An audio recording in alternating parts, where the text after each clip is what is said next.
Setiap orang yang dia kritik habis, begitu selesai tidak menjabat, nggak diapa-apain sama dia gitu.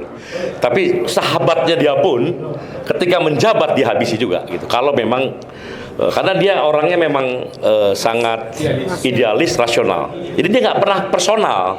Karena itu pernyataan-pernyataan dia itu adalah pernyataan-pernyataan yang terkait dengan kebijakan. Jadi kebijakan-kebijakan seperti itu saya juga mengatakan itu adalah kebijakan yang bajingan dan tolol. Dan banyak rezim ini melahirkan kebijakan-kebijakan yang bajingan dan tolol. Ya, banyak. Omnibus Law adalah kebijakan bajingan dan tolol. Arogan, sombong. Saya bisa pastikan itu. Itulah yang kira-kira kalau Rocky menyatakan sesuatu itu di seputar itu kebijakan. Jadi dan Rocky yang saya perhatikan ya, dia betul-betul merasakan kemarahan dan kejengkelan dari kaum buruh ya. Bertahun-tahun berdemonstrasi, capek, lelah, meninggal, luar biasa gitu. Kok sampai tidak Perpu dibatalkan oleh MK.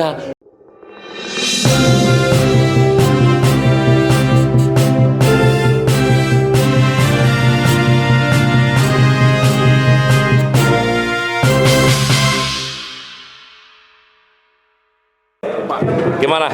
Silakan. Ayo. Pak, soal aksi tanggal 10 nanti itu mungkin boleh dijelasin kenapa akan ke ILO dulu gitu? Ya, pertama ILO satu lembaga di bawah PBB yang ternyata juga merekomendasikan agar Undang-Undang Cipta Kerja itu diperbaiki dan karena dianggap melanggar beberapa konvensi ILO yang yang sudah diratifikasi Indonesia. Karena itu kita perlu menyampaikan rasa terima kasih juga karena dukungan internasional penting.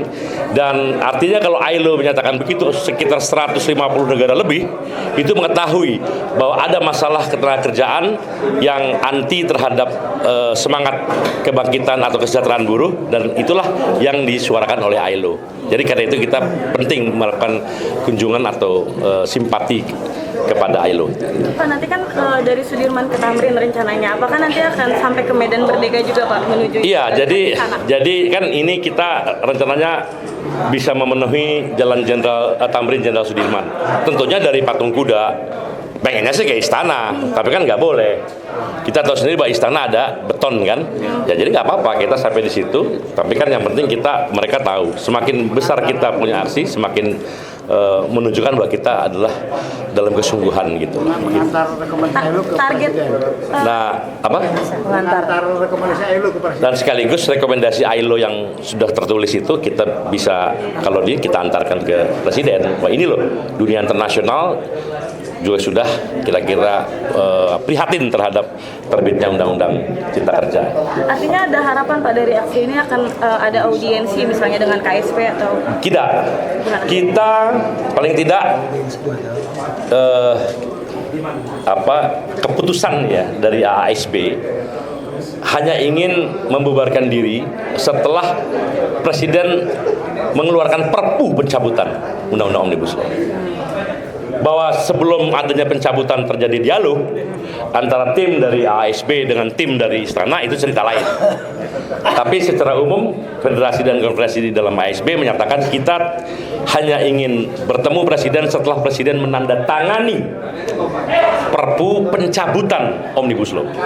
Nah, kita tidak tahu apa yang akan terjadi setelah itu atau dalam waktu-waktu itu. Nah, kita serahkan pada Yang Maha Kuasa lah. Mudah-mudahan segera ditandatangani. Dan setelah itu kita siap duduk menyusun kembali lebih argumentatif dan lebih rasional. Sebenarnya itu. Jadi tidak ada bagi kami siapapun yang menemui Presiden ya kemudian hanya diberikan janji-janji, itu keledai sifatnya, keledai ya, karena saya melihat ada beberapa pimpinan buruh yang seperti keledai, datang sekali, dua kali, tiga kali masih dibohongin, masih percaya juga. Kita ASB, pimpinan-pimpinan kita di sini bukan keledai, paham ya? Kita manusia yang cerdas dan sadar akan penindasan yang nyata dan maupun sembunyi-sembunyi. Karena itu posisi kita. Pak, ini kan tuntutannya sama ya terkait dengan pencabutan Perpu Ciptaker. Iya. Dan kalau nggak salah tanggal 10 itu Kasbi juga akan menggelar, kenapa itu berbarengan? Sama. Itu berbarengan. Aliansi dengan Kasbi bareng. Bareng. Wah, namanya apa saja boleh. Organisasi apa saja boleh. Yang penting isunya pada waktu itu ya cabut Omnibus Law. Kalau ada isu lain silakan bikin ini sendiri. Sementara kan Partai Buruh akan menggelar aksi itu pada besok 9 Agustus. Ya. Kenapa tidak berbarengan padahal tuntutannya sama gitu? Ya itu faktanya memang kita tidak berbarengan dengan dia karena metode perjuangannya berbeda. Dan juga perjuangan kita tidak lagi percaya kepada otoritas pembuat peraturan dengan cara berargumentasi dan berdebat, tidak lagi percaya. Karena mereka yang ada di istana maupun ada di DPR adalah mengabdinya kepada oligarki. Oligarki yang atau pengusaha-pengusaha atau pemodal-pemodal yang serakah. Kaum buruh dan rakyat pada umumnya dipinggirkan dalam pembuatan proses, dan terbukti itu Omnibus Law terjadi, termasuk mengenai kepada saudara lu wartawan, ya kan? Kira-kira begitu. Kita jadi seperti itu, beda. Nah, masih ada yang percaya terus, nah kita enggak. Tapi saya nggak menyebut siapa lah. Silakan Anda sendiri aja. Satu lagi Pak, mungkin Pak, ini kan pernyataan Rocky Gerung pada waktu itu ketika konsolidasi aksi juta buruh di Bekasi, dia melontarkan kritik. Betul. Dan ya soal bajingan tolol itu yang sekarang lagi diproses laporannya di kepolisian. Nah, apakah aksi tersebut ada hubungannya dengan pembelaan? Oh tidak. Kritik. Kehadiran Rocky Gerung adalah untuk memberikan argumentasi atau pembenaran dari kenapa kita harus aksi. Dan nyata di situ dia punya argumen yang bagus. Dan sekali lagi saya sampaikan bahwa Rocky Gerung itu yang saya kenal pribadi, dia orangnya sangat tidak peduli personal. Dia hanya peduli soal kebijakan. Setiap orang yang dia kritik habis, begitu selesai tidak menjabat, nggak diapa-apain sama dia gitu. Tapi sahabatnya dia pun ketika menjabat dihabisi juga gitu. Kalau memang karena dia orangnya memang sangat idealis, rasional. Jadi dia nggak pernah personal. Karena itu pernyataan-pernyataan dia itu adalah pernyataan-pernyataan yang terkait dengan kebijakan. Jadi kebijakan-kebijakan seperti itu saya juga mengatakan itu adalah kebijakan yang bajingan dan tolol. Dan banyak rezim ini melahirkan kebijakan-kebijakan yang bajingan dan tolol. Ya, banyak. Omnibus Law adalah kebijakan bajingan dan tolol. Arogan, sombong. Saya bisa pastikan itu. Itulah yang kira-kira kalau Rocky menyatakan sesuatu itu di seputar itu kebijakan. Jadi dan Rocky yang saya perhatikan ya, dia betul-betul merasakan kemarahan dan kejengkelan dari kaum buruh ya.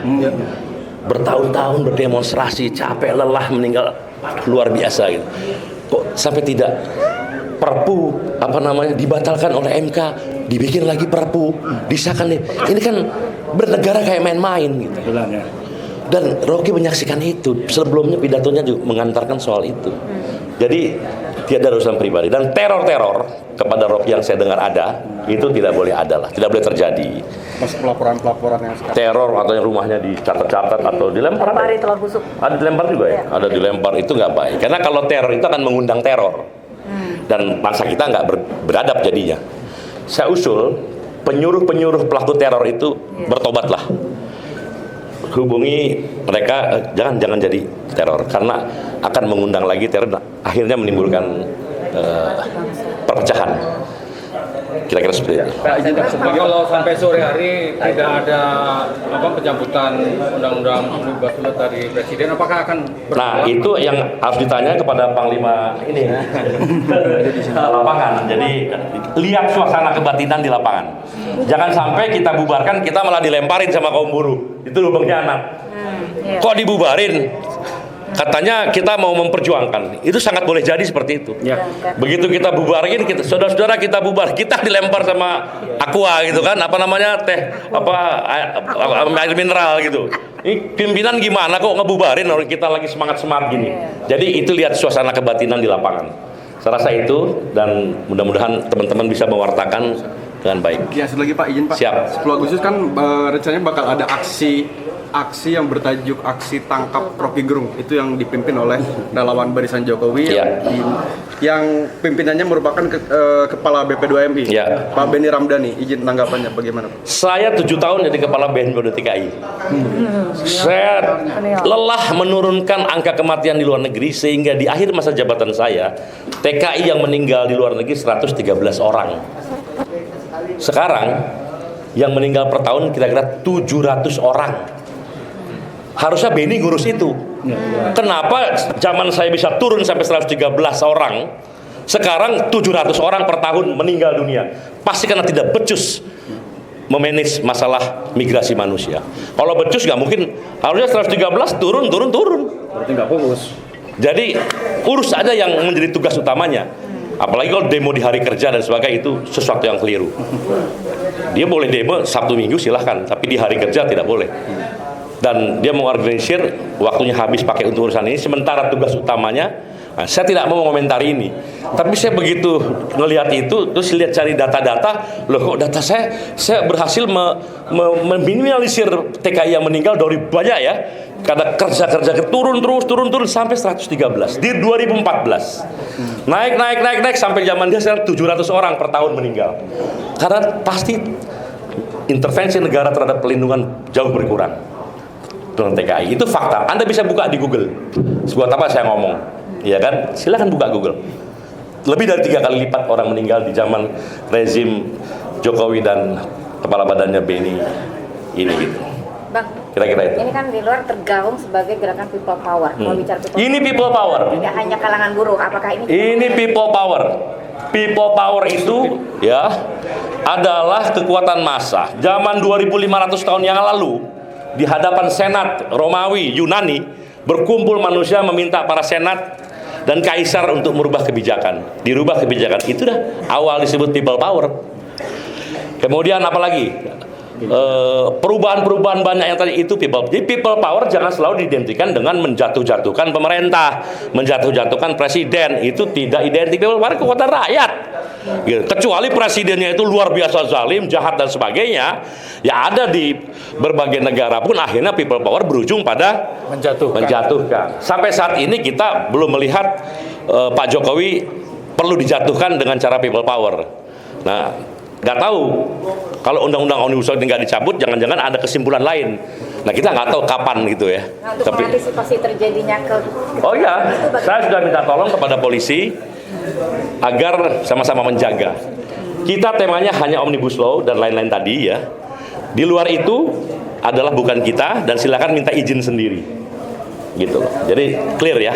10 Agustus bukan gerakan menjatuh-jatuhkan Presiden Jokowi atau siapapun, tapi gerakan menjatuhkan, menginjak-injak kebijakan yang merugikan buruh dan rakyat pada umumnya. Satu lagi Pak, Ya. apakah bagian dari people power ini berkesinambungan dengan yang pernah digaungkan oleh Pak Amin Rais dan Siti? Oh, nggak ada hubungan. Kita nggak pernah berkoordinasi soal itu karena isu kita berbeda. Tapi bahwa ada nuansa yang barangkali mirip-mirip, itu boleh-boleh aja, dengan siapapun boleh gitu. Tapi tidak berkomunikasi. Tidak. Saya berkomunikasi pun belum pernah itu. Jadi ini murni buruh, murni untuk Anda semua ini. Ya, untuk kita semua. Anda hati-hati. Ini penting nih. Selain komisaris dan direksi adalah buruh, adalah karyawan, adalah pegawai, adalah pekerja. Termasuk jurnalis ya. Satu tingkat di bawah direksi dan komisaris adalah pekerja. Jadi kalau direksi dan komisaris itu mewakili pemilik modal. Oke? Tapi begitu dia merekrut orang, kamu jadi wakil direktur atau kamu jadi kepala divisi, itu buruh. Karena itu sekarang mulai resah teman-teman. Manajer mulai resah. Ada yang beda pesangonnya, dia pensiun harusnya 5 miliar atau cuma 3,5 miliar. Karena berlaku undang-undang Omnibus Law. Kan nggak ada. Iya, bahkan nggak. Bahkan kontrak lah sekarang. Jumlah masa aksinya diperkirakan berapa ya? Pak Arief tadi menyatakan optimis dengan pertama masa aksi inti kita ditambah dengan laporan beberapa organisasi akan bergabung. Pak Arief optimis bisa menghadirkan sekitar 1 juta orang tadi. Jadi ya Mudah-mudahan ini bisa plus wartawan 50.000 hadir ya. Ya kenapa tidak ya? Kenapa tidak ya, wartawan banyak kan gitu. Nanti agenda aksinya apa saja, Pak? Ya itu tadi udah ada selebaran kan. PDF-nya ada. Oke, cukup yang lain? Oke ya, makasih ya. Makasih ya, Pak. Siap.